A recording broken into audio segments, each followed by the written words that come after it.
এটি automatic machine হওয়ার ফলে আপনি নিশ্চিন্তে একবার ডিম ফোটা পর্যন্ত আপনি নিশ্চিন্তে কিন্তু ডিমগুলোকে ফুটিয়ে নিতে পারবেন। এবং এটার ফুল যেটা দেখছেন এটা ফুল এইভাবেই কিন্তু আমরা চায়না থেকে ইম্পোর্ট করে আনি।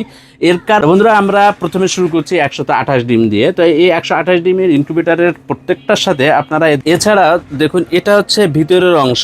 এই ভিতরের অংশে আপনারা মেনলি টপে যেটা দেখতে পাচ্ছেন এটি হচ্ছে কন্ট্রোলার ইউনিট।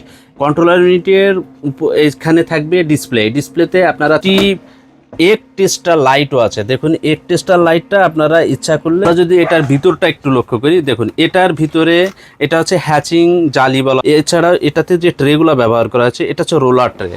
আপনি খুব সহজে হলে আপনারা এভাবে জাস্ট কাছাকাছি এই ওয়াটার লাইন দেওয়া আছে, যে লাইনের সাহায্যে আপনি খুব সহজেই এ ধরনের যে কোনো